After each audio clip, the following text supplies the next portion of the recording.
5, 4, 3, 2, 1. You're now tuned into the 411 podcast and reading Between the Wines, powered by the Black Diamond Consultations Network. More than a podcast, this is a sanctuary for self-discovery, healing, and personal growth.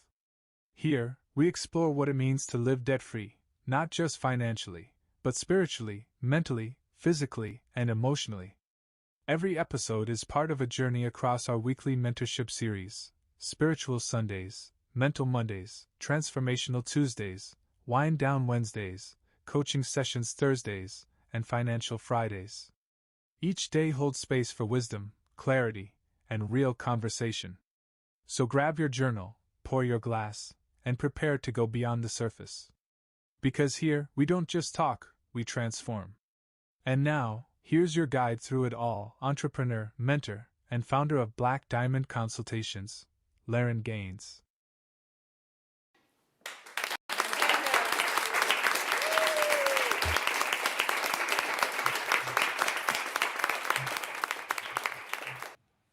Well, wow, starting off crazy already. Welcome one, and welcome in to another episode of Reading Between the Wines. And I must say, ladies and gentlemen, this is the second time going through this. We had some technical difficulties behind the scenes, but it's okay. We are here and we are preserving everything for you. So, welcome on in. Welcome in. Episode 21: What Your Lifestyle is Quietly Costing You. I'm going to give you a little bit of some financial literacy tonight on this episode. Tonight, we have a very special guest, author, poet Birdman 313. But before we do that, I want to remind you, please go ahead and use your virtual voice. Please like, comment, share, subscribe, tag a friend, text a friend, do whatever you need to do to help support the 411 podcast, Reading Between the Wines. Definitely do appreciate that. I also want to give a very special thank you to the Facebook family. Good morning to each and every one of you out there. Thank you so much for joining in every morning. I appreciate you. I want to give a very special thank you to all of my guests who come in and support and speak with me, especially on this week's series. I could not do it without each and every one of you. Very special thank you to Seisha Blanco, Antonio Truhill, Birdman 313, Jorge Ernesto Lozano. We have Danny Lopez coming on. And again, of course, I could not do this without each and every one of y'all out there willing to come in and share your stories with me. Also, I want to give a very special thank you to my executive producer, my Lord and Savior Jesus Christ, for giving me another opportunity to come out here and give you another episode of Reading Between the Wines. And of course, each and every one of you out there. If you're not out there listening, then who's listening? So thank you for following me from this platform to that platform and showing your love and support. Now, I will tell you that I have been sampling this bottle of wine here. I want to put this out here so that you can see it. This is Voga Italia Pinot Grigio. So I've always loved this bottle when I've seen it in the store, and I always wanted it. And I've had the opportunity to go ahead and get it. It reminds me of that water, DeVos water. So if you've seen that in the grocery stores, I believe it looks like it's from the same makers. If I do my research, I'm sure it just makes sense. But any case, you get your bottle of water, and then you can get you a bottle of wine in this nice glass, and it has a reusable top. So here's the thing: when you open up a bottle of wine, most people are like, man, what the heck do? I got to recork it and all of that stuff. It does come with a cork. Once you take the cork out, now you got a way to preserve your wine and make sure that it is nice and fresh. So the bottle is dope. That's exactly why I got it. So, and I will tell you that it smells amazing. It tastes great. And I want to just go ahead and say cheers. Thank you all for joining in. I've sampled a little bit of this already. because again, like I said, we had some technical difficulties, but hey, it doesn't matter. That's exactly what this show is about. So I'm going to say cheers in advance. Thank you. It's a good 12% too. So now we got past that part. I want to get into one of my favorite segments, Song of the Day.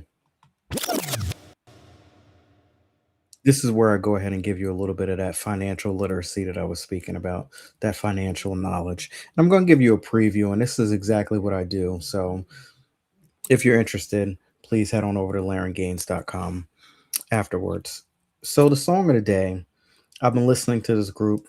I was scrolling on social media and I came across one of their older songs, and it reminded me of what my teenage life was. So, I had to go back to 1994, TLC, off of their Crazy Sexy Cool album. It's called Kick Your Game. So, I want to kick some financial literacy to you. And the episode tonight is what your lifestyle is quietly costing you. And if you're going to kick any type of game, my recommendation is to kick the financial game, because get involved, learn, understand, ask questions, do whatever you need to do, because what your lifestyle, what you are doing today will definitely show up in the future. So the things that we get wrapped up into today, it quietly costs us over a period of time, and we really don't have any idea until we get to a point where we want to sit down, we want to get comfortable, we want to retire, we want to relax. And most of the time, some of us get to a point where we realize that maybe there is no sitting down, maybe there is no relaxing, maybe there is no retirement, maybe there is no little bit of, what do they say, fun in the sun, because I have to continuously keep working and working and working and working. So, what you purchase, what you indulge in, that quietly costs you over a period of time. So, one of the biggest things is understanding and knowing the difference between an asset and a liability, because if you don't understand the difference between an asset and a liability, you can get those two twisted. And a lot of times we purchase a lot of liabilities thinking that they're assets. So those are the things, the lifestyle that we choose, what we wear, what we consume, the places that we go. Those are the things that can be quietly costing us over a period of time. And then sometimes it smacks us in the face at the very last minute. I just want to go ahead and leave it there, because I can continue to keep going on and on and on about this. Song of the day, Kick Your Game, TLC, released in 1994 off of their album Crazy Sexy Cool. Be very careful.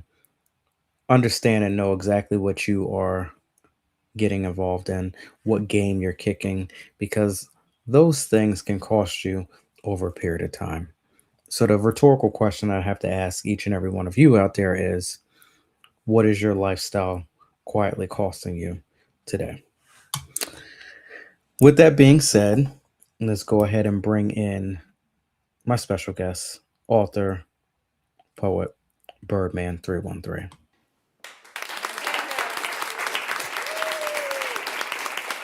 What's up? Let That's me all tell right, you. man. Hey, let's do this. Well, this good 12% is it's Oh yeah, it's hitting the spot right about I'm, now. I'm quite sure it is. All right. So let everybody know exactly where they can follow you at. Yeah, Amazon.com/author/Birdman313. I have 10 books there, published books. Mm-hmm. You can also find me on YouTube, youtube.com/author poet Birdman31355. You can find me on Instagram, Birdman31355, and also Coffee, Wine, and Words platform on Spotify. I have 12 videos there, and I'm waiting to see if they're going to accept this one I just sent last. Yeah, it was last week when I sent it. Yeah, so you can find me at all them spots. That's all I can say. Because right now I have I've canceled a lot of the places I was at because I was getting negative feedback. So I'm just down to those spots right there. So, ladies and gentlemen, we were recording this podcast and we had some technical difficulties. So, this is our second go around. We wanted to make sure that we had something good for you. Yeah, I don't think you wanted to experience the first episode that we recorded. Oh, it was yeah. it was recording something on its own. I have no idea, but so we were in a discussion. We were in a conversation. We were speaking about. Do you ever get to the point where you want to just give up and say that, I don't want to do this anymore? Yes. I haven't in recent years.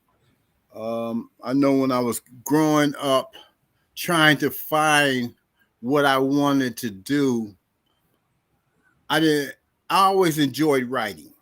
I didn't know what I wanted to write, and there was times after I left, I started back writing poetry a little bit in college, and then spoke to Junior Walker of Junior Walker and the All Stars because him and my dad, well, he passed away, but him and my dad was good friends. Dad used to play the drums here and there for him. And I told him I was writing music or trying to write music. And he said, who you send your music to?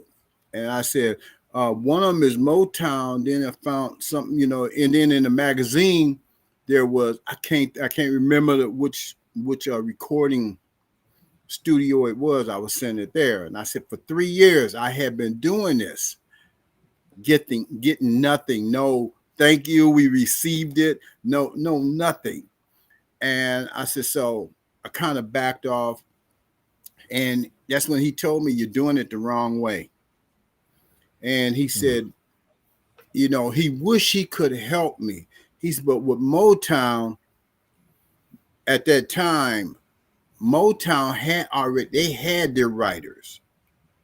That's why so many groups like the Jackson 5, Gladys Knight, they left because Motown wouldn't let them write their music. They had to write what the studio musicians was writing.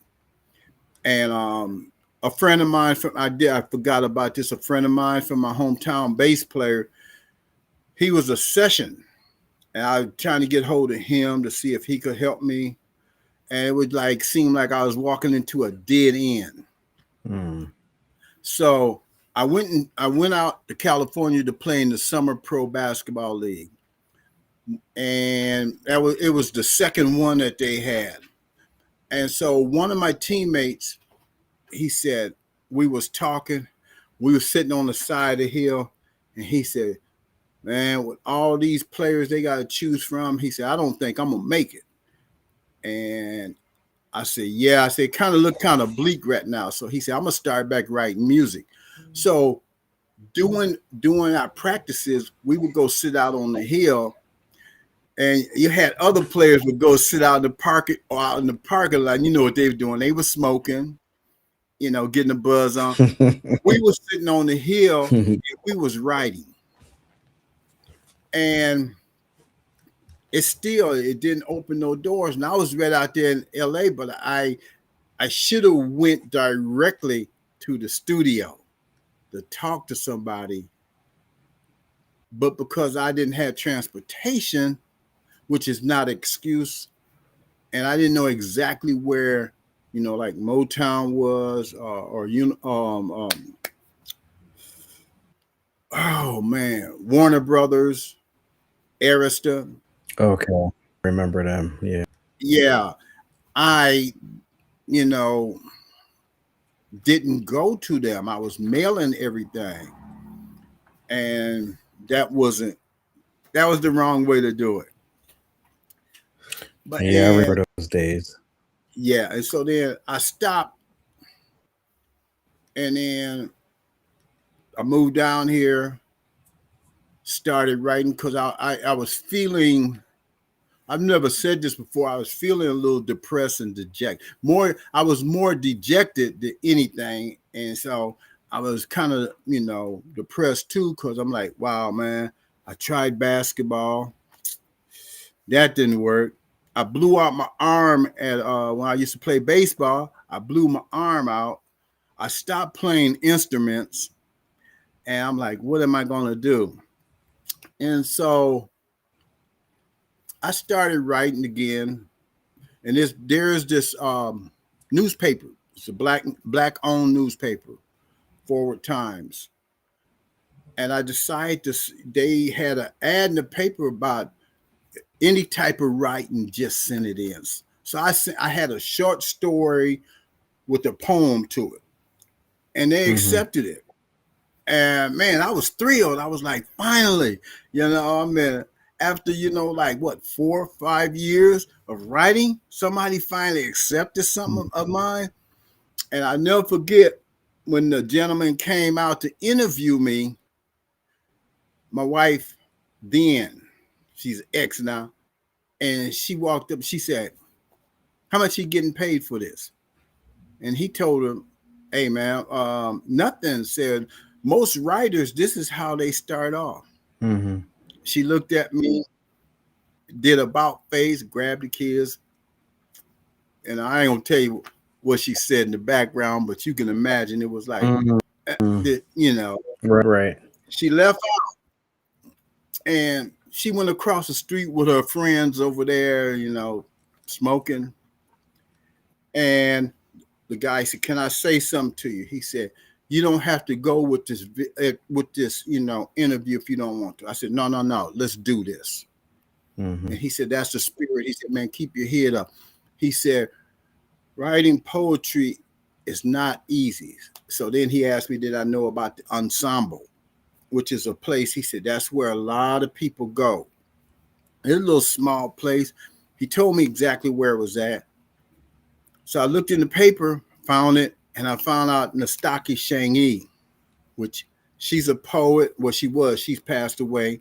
She's a poet. She was a professor at Prairie View, and Okay. she also wrote the script for Color Girls. Mm-hmm. Uh, I can't I can't remember the name of it, but I know she did that. And then Thomas Melanson was there. So they said all those who want to be writers, bring your stuff. We'll look at it and tell you. So I went there and I showed her and him, and I told him, I said, I don't know if I want to write plays, or do I want to write poetry, or do I want to write music. They asked me how old I was. I told them. They said, "Oh, that's natural." They said, "But one thing we can say is don't give up. Mm. It's gonna be hard, but don't give up. Everybody is not gonna like what you say, but don't give up." And that stayed with me. It stayed, and it's with me. It's with me to the day. And I know some people don't like the poems that I write now. I've gotten that. And it's sometimes I say it's sad that a lot of the blacks rejects my poetry because I write about nature, and I'm not screaming and hollering. Oh, that's a good thing. That. Yeah. And I said, Mm. there's like I go to Austin, Texas. No matter where I go, they like me there. And somebody seen one of my videos and they said, "I don't see no but white folks there." Yeah, I feel comfortable there. I'm sorry, you Well, know. you just touched you just opened up a door here. You said that a lot of blacks they don't like your nature poems. Well, here's the thing that I don't know the statistics behind it, but if you look it up, it's pretty disturbing because there are a lot of black people that don't even leave off of their front porch. They don't know what an airplane looks like. They don't know what it, I mean, they know what it looks like, but meaning that they've never been in it. They don't know what a train ride is. Like, there are literally a group of folks that are afraid to be blocks away from their home. So I can understand why, some people, you know, don't understand it. That's what it is. They don't understand it. But venturing out, vacationing, getting out into nature, a lot of our people, that's foreign to them. Yes.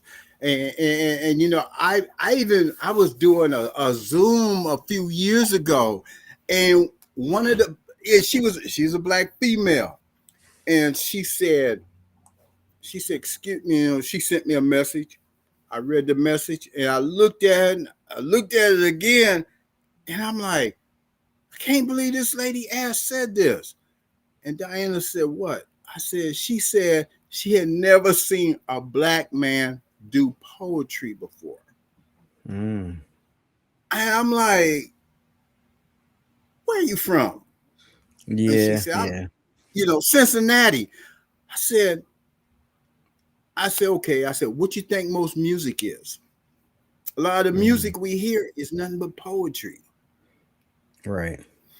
And she said, oh, I must have hit a nerve. I said, no, you ain't hit no nerve. I said, but you to approach it to say that to me kind of made me think about what's really going on. Yeah. That could be a And go ahead. that could be a level of inspiration. Yeah. You didn't hit a nerve. You probably inspired me to want to do more. Yeah. Yeah. And you know, when before the pandemic, don't get me wrong, before the pandemic, I start mixing my poems up. And I'm gonna read one poem tonight. I wrote this after being out in San Francisco. Okay. And it's gonna come from my book Street Poems, which the cover is San Francisco. Hmm. Hmm. And you know, I listen to them poets out there. And I sit back and I'm like, ooh, am I ready for this? And Hmm. I've gotten on there, but I have a lot of friends out there. Matter of fact, not too long ago, it was a lady, her and I was on the same Zoom out of Oakland, and she really shocked me when she said, "Oh, I love all your poetry that you read." And I'm like, "What?" Because I don't know if you ever heard the poets from San Francisco. Mm-mm. Man, hey, hey, dude, they are. It's like gangster Okay. revolutionary, but you know what? They're not loud and disrespectful. There is a poet from New York. His name is Black Ice. I actually haven't looked him up, but I'm gonna look him up on YouTube and see if he's there. But the stuff that comes out of his mouth probably would be equivalent to, what you're talking about. I actually Yeah, saw him on tour. That's how good he is that he tours. yeah, So, yeah. And well, that's like the San Francisco poet laureate. He's heard my mm, stuff, and him and I are good. We become friends. Whenever he has a reading, he'll let me know. Matter of fact, if it hadn't been for him, I wouldn't have never had a Zoom link. He the one that hooked me up with the Zoom link. He said, "This way you can stay in touch." Because he mm, said we can't go nowhere. This is where right. you can stay. You can stay in touch all over. He said start going on the internet looking for open mics. And Mm, I'm like, oh, okay, then appreciate it. I'm not saying all blacks are like that, but it's a lot of them. Well, the ones here, I know the ones here in Houston, hmm. Hmm. man, they won't invite me to a. They invite me, but not to read. Hmm.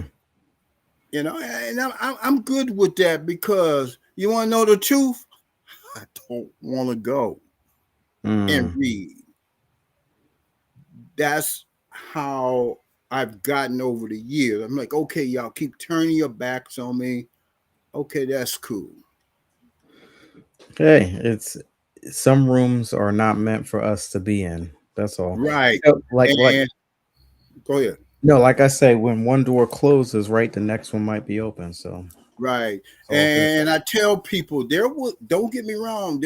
And you know, when I first moved out here with Diana, I know one day, man, I said, I'm done with this. And she just looked at me, you know, like, and then I looked at her, I'm like, man, this lady here kind of like, what is wrong with her?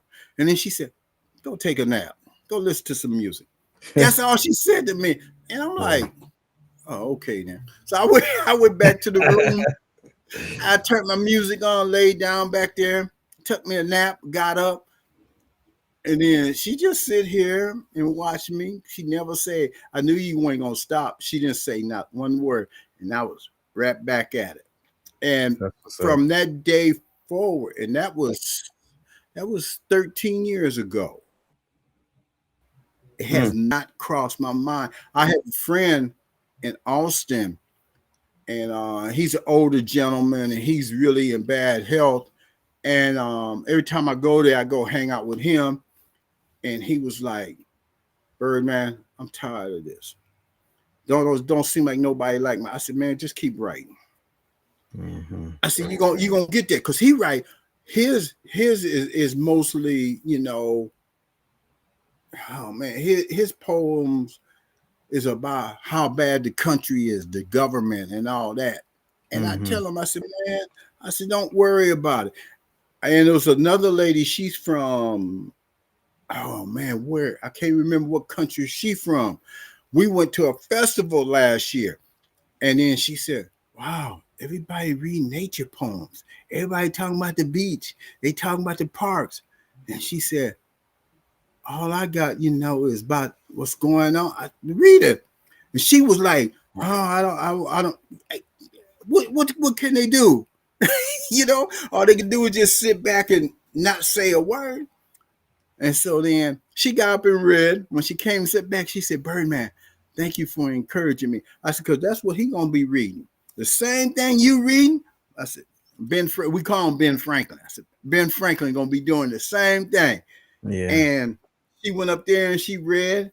He went up there and read. I said, see, I told you. I said, you ain't the only one that write poetry like that. I said, hey, we need that variety anyway. yeah, yeah. People who tell the truth like that most of the time, people will listen to it, people will like it, but it just takes a while to break that ice, to break that level. You know, usually that Yeah, happens. Usually that happens to people who talk about money.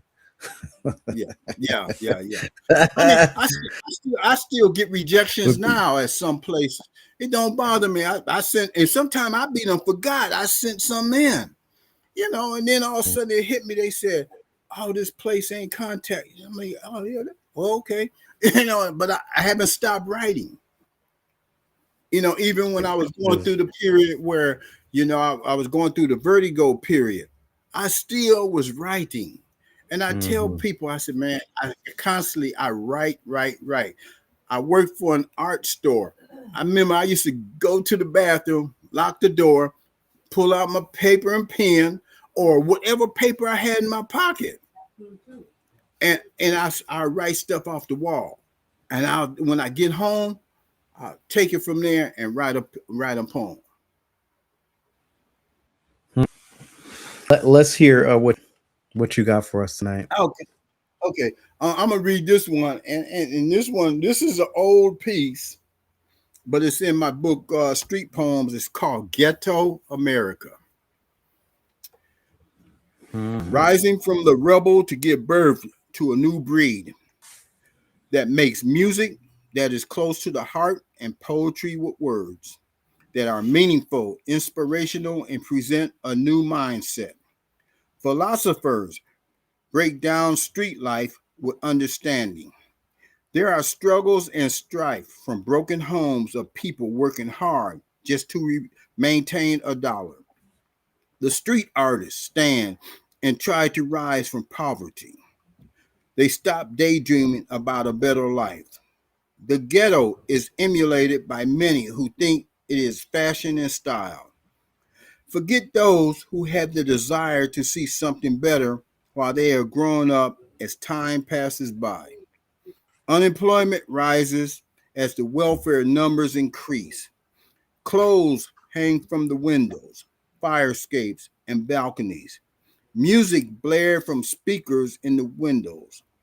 For a lot of people, home is where the music, beats, and rhythm bring people together. The heartbeat of the ghetto becomes deeply ingrained into the hearts and minds of ghetto America. And that one there reminds me so much of what's going on. I know that's right. That You was know, the first thing I it's a was. lot going on, and I know I was looking through that book trying to find. I was like, man, because I rarely read any poem. If don't nobody buy that book, I don't even read a poem out of. No, it's one I read. Is Ghetto Soldier, and I seen this Ghetto America, and I'm like, I wrote this. I don't wrote so much stuff. I don't wrote so much stuff that I forget I even wrote it. And have, sometimes, huh? I said you have so Go much ahead. that you have so much content that you can do like above. You don't even need to write anymore. You can just go through the books that you have and put them together and make a whole new book. Yeah, That's the yes. beauty I behind know it. what time Diana, she was editing because she does my editing for me. And she was Hmm. editing. And then she said, when you wrote this, and I'm like, what? And then she'll tell me, I'm like, hell, I don't know. I said, did I write this? She's like, yeah, you wrote it. And I'm like, scratching my head. I'm like, man, I don't remember that. But that was going to be my question too. Like that is still relevant. Everything you spoke about is still relevant today, and a lot of that's coming back full circle. Yeah, I wrote that. I can say this. I wrote that and when we went to, I know you probably don't know who he is, Lawrence Ferlinghetti. He was a beat poet out in San Francisco. He was with Ginsberg, Allen Ginsberg, and all them beat poets. And we went to his store to celebrate his 100th birthday. And then we went on a tour through San Francisco, and they took us through areas. I'm glad I didn't have to walk down them streets. You It's know, like I'm that. like, It's like that for real yeah, out there. yes. And I'm like, Huh. wow, man. And so when we got back here, I started reading his poems. And I was like, oh wow, man, I kind of write like the way he does. And so when I wrote Hmm. this poem. I didn't think no, I wrote it, put it to the side. And that's the first time, this is the first time I ever read this poem out loud anywhere. And Wow. it's been in my book. And I wrote this because I started the book in 2019. And I've Mm. never read this piece anywhere. And I got poems like that. There's poems in my books. If you don't have my books, there's poems in there. And I've had people say, hey, I like that one piece. And I'm like, what? And they tell me, and I'm like, okay. Like, ooh, did I write that? I had to actually go in and look into my Yeah. books. What And what then I'm else? like, oh, I guess I did. You got something else for us tonight? Or Sure, was sure do. I'm gonna do because we go to the Japanese gardens a lot, and this is titled "In Harmony with Nature." okay. I take a deep breath to let nature bring me back to reality, where time and beauty stand still, even if it's just for a moment. Excuse me. The peace and silence clear the mind to think as the cool, crisp air gently blows by. There is a feeling of freedom with nature and an everlasting beauty for all to see. No rain is in sight. The fun of being here in nature is pure pleasure. A mindful eye pointed at the vast outdoors observes everything that lives and breathes in harmony. The rhythmic waves roll gently, sweeping along the shoreline as the soft breeze drifts past. The blue sky has only a few white clouds that sit high above. Living in harmony with nature is the therapy that relaxes the soul. That's a new piece. I just wrote that Mm. last week, and I'm getting ready to do a video this week with that for that one. The So, therapeutic like I said, therapeutic. the pandemic did. I've heard people say this. The pandemic, it was bad. It's bad in some ways because I know a lot of people like myself. I lost a lot of family, with that, with the COVID, and it was good in some ways because during the pandemic we couldn't go nowhere. So every day I was out in the yard just walking around, and I couldn't believe all the stuff that was in the yard. I'm like, man, I've been out here since 2012. And I said, Diane, I said, all this stuff is in the yard, like, we got one section is a peach garden. It has like 8 trees in there. I knew Mm. they was there and had trees and I mean grapes, and I'm like, I just didn't realize it. Yeah, because And we were I so was spending, busy. yeah, so much time. So I seen all the crazy stuff. And then I did have a friend who told me, he said, hey man, everybody's been hurt. He said, write something different. He said, cause he said, I like your poetry, but I'm tired of hearing everybody talk about their pain. And I thought Mm. about that. I'm like, you're right. So I switched over to nature. So whenever he have something going on, he say, hey man, I sign you up to be featured. Without even, he just said, I'll sign you up to be featured. And when he introduced me as the nature poet. He Mm. said, hey, we got the nature poet here, Birdman 313, because he said, I know within your poems, there's going to be something about nature in it. And I told him, yes, I do that to me.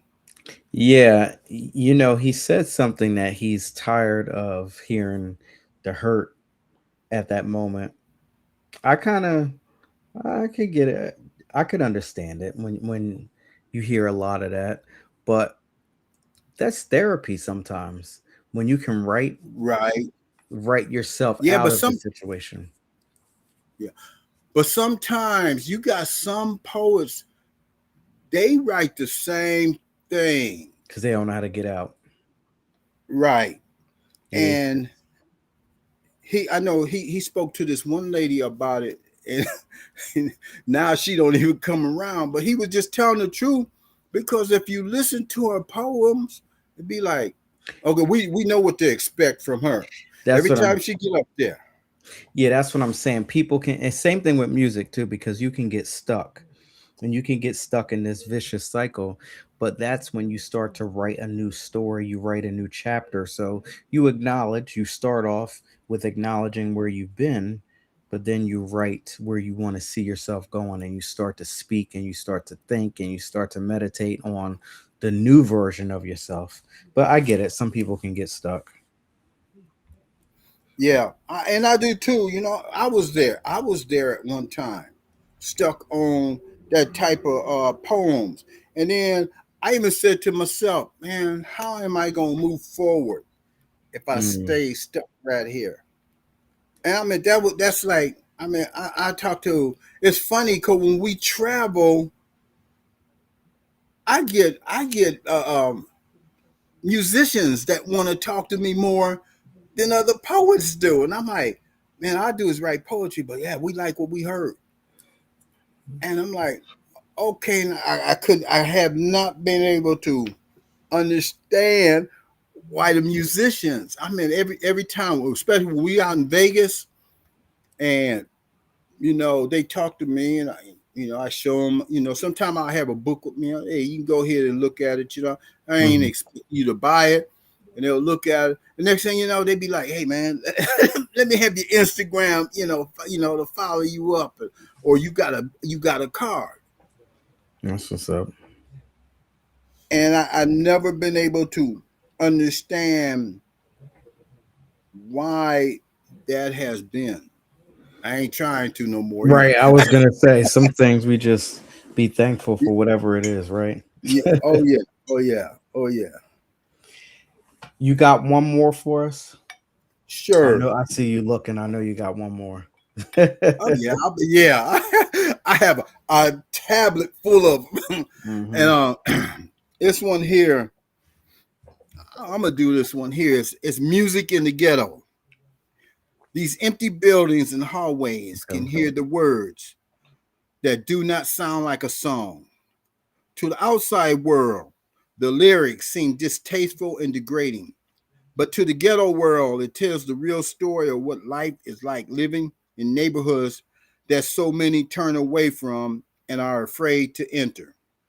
These priceless minds protect their words as they tell their stories of living in the ghetto. Beats flow as fast as words are spoken in rhythm and rhymes. The outside world fails to understand the stories being told. Drunken men find shade under an oak tree as they bob their heads to the beat.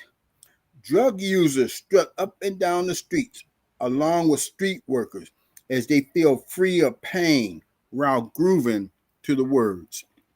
The echoes of poverty ring outside of homes and empty buildings. You can smell the stench and life of ghetto living in the air. Your music beats and blasts out loud words of how life is in the ghetto neighborhoods. Most songs are banned from commercial radio and regulated to underground tunes. Ghetto music is about real life that is not easy to live and hard to survive. Most people who live in the ghetto only have their music for comfort as they try to live in this type of environment. So, Ain't nothing but the truth. Ain't nothing. It ain't nothing but the truth, though. And I, that's as yeah, real go as ahead. it is. As real as it is. But when you look back at it, it's as real as it is, as sad as it is, because sometimes that's all that people have is the music to help them get through whatever circumstances that they're living in.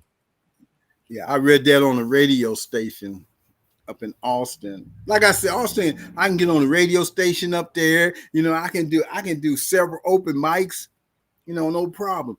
And I did that on the radio station. So my son Michael, who be listening to this, he'll be Mm. listening to this, I know. And he was like, Dad, man, he said some of the people, because I think he was at the park and he was listening. And he Mhm. said, this one guy said, Man, who is that guy? He said, Oh, that's my dad. He said, You sure that's your dad? and Mike said, Man, Dad, I want to slap the teeth out of him. I said, No, man. I said, when I said, Look, man, I said, when you say you know somebody that's doing well, Mhm. people gonna doubt you. I said, I know a lot, like I know a whole lot of athletes and musicians personally. And I can see on a person's face when I say, Yeah, I know that person. They kind of like, okay. Right, If you right, say, right, right. Mhm. Man, you ain't gotta believe it, I mean, and I got pictures, I said, but I have pictures to show you that I know. Right. I know. Yeah. Well, I can believe it, but I want to say I can't believe it, but it's that time. They Yeah. go by so quick. Oh So yeah. let us know one more time where people can follow you and listen. Yeah, go ahead, take it away. Okay. Amazon.com/author poet. Excuse me. Amazon.com/author/Birdman313. YouTube.com/author poet Birdman31355. Instagram .com/ Birdman31355. And you can go to Spotify and look for the Coffee, Wine, and Words platform, and you'll see Birdman31355 along with other. But I'm not the only person on there. and you can see some of my videos on there. All right, that's what's up. Now, this is gonna be our last episode for a couple weeks. We will be back. We're just gonna Yeah. do a little pause. But yeah, this is a great show tonight. I want to say thank you so much for coming on. Thank you for sharing your poems. Oh yeah. They're from the heart. You speak about real life situations. That's exactly what we got going on here. So I definitely do appreciate you. Oh yeah. Oh Yeah. yeah. Any That's what I try to do, man. yeah, just real life. That's the real life situation speak, right? Yeah. Um any last words that you like to leave us with here tonight? I just tell everybody, sometimes and I tell anybody this: you can't stop at the top. Start at the top. You Mm-hmm. start at the top, it's only one where to go. It's down. So starting from the bottom is not a bad thing. I've seen people who started near the top or at the top, and within a couple of years, they done flamed out. You know what it reminds me of? It reminds me of like an artist when, they work on a couple albums and they finally get that breakthrough success or they finally get that hit record. They have all of that momentum to carry them with that hit record versus sometimes when these people they just hit it right off the bat and they just Yeah. can't handle the success or they can't handle the workload. So, You ever heard of the group Whispers? oh yeah, yeah. You know how long it took them to get their first hit? Took them I'm going 20 years. 20 years. And what was that song? What was that? Oh man, I should have Now I wrote got it it. down. Now I gotta go look it up. Now I'm gonna look it up now. Yeah, but yeah, it took them 20 years. And when they said that, I'm like, wow, they said they never gave up on themselves. That's what the Mm, thing. He said, even though everybody out here didn't accept them, they right. kept on. And then after 20 years, man, I was like, man, that they was on Soul Train when they came on that, when Soul Train was big time. And I'm like, 20 Yeah, years. because And I I know. think that's something else I think about too. I always, like I said, during my journey, I think about that, and I've seen where some people said they done put out records for years and then finally they hit on one. Yeah, And then yeah. people is trying to go back and get their old stuff and try to figure out why it didn't sell, what really happened. Right. Huh. I'm gonna look that up because I know I remember so many of the hits from the Whispers. Of my one that I remember growing up was what is it? Rock Steady. Yeah, I think that's the one. That's the breakthrough one. Okay, because they had Yeah. several ones before them, but that must have been a breakthrough one because that was on And a the radio. beat goes on. That was Oh another one. yeah, I and think the that beat was goes all on. on there. Same album. Had to be. Yeah, I'm gonna do some research on that one.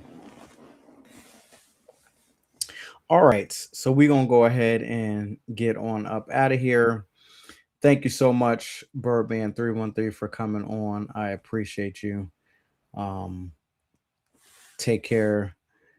Have a good night. Joy, I got a busy week this week. Yeah, I know. But I'll talk to you on Sunday. Talk to you on Sunday. All right. Good night. Good night. Sunday. Yeah. All Oh, right, ladies and gentlemen, yeah. there you have it. That was author, poet, Birdman 313. Go ahead and give him a round of applause.